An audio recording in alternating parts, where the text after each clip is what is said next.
Beauty is often dismissed as frivolous, an afterthought, a minor detail, something that shouldn't matter. But you and I know that's not true. Beauty can shape everything from how others see you to how you're treated in the world. Take Leah, for example. In her story, beauty wasn't a footnote, it was everything. It's why she was overlooked, unloved, and used to fulfill someone else's desire. Today's episode is about Leah, the woman whose worth was measured by what she wasn't, beautiful. While some Christian interpretations frame her story as one of quiet faith and divine purpose, especially because Jesus descended from her lineage, it also forces us to confront the beauty politics that still determine which women are valued, visible, and loved. But before we go deeper, let's unpack how Leah's story is actually told in the Bible. Leah appears in the book of Genesis, chapters 29 through 30. She's introduced alongside her younger sister, Rachel. Here's how the Bible puts it. Leah had weak eyes, but Rachel was lovely in form and beautiful. From the jump, Leah is contrasted against her sister. Rachel is beautiful. Leah, her one defining feature is weak eyes, often interpreted as dull, plain, or undesirable. Jacob wants to marry Rachel. He agrees to work 7 years for her, but on the wedding night, Laban, Rachel and Leah's father, deceives him by giving him Leah instead. Jacob only realizes in the morning. Then he marries Rachel a week later in exchange for another 7 years of labor. Leah becomes the first wife, but the unwanted one. And the text doesn't hide Jacob's feelings. He loved Rachel more than Leah. God sees Leah is unloved and allows her to bear children, Reuben, Simeon, Levi, and Judah, while Rachel remains childless for a while. Leah keeps hoping her ability to give Jacob sons will win his love. Surely my husband will love me now, she says. But nothing changes. To our title, Leah and the Beauty Politics Industry. What is beauty politics and why does it matter here?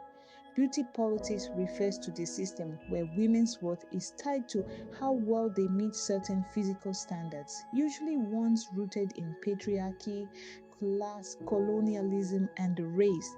It's the politics of desirability.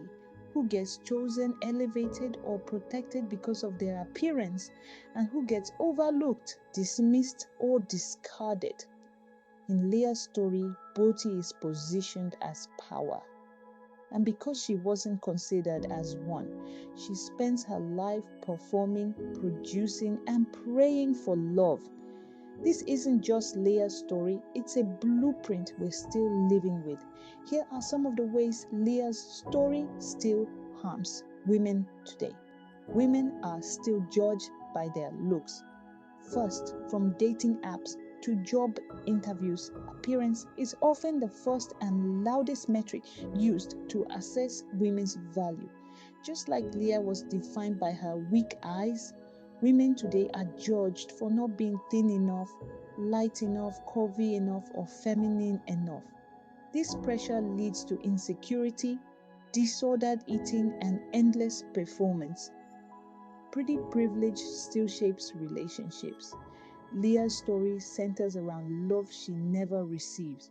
In modern life, women seen as conventionally attractive often get more attention, more grace, more patience, and are believed more.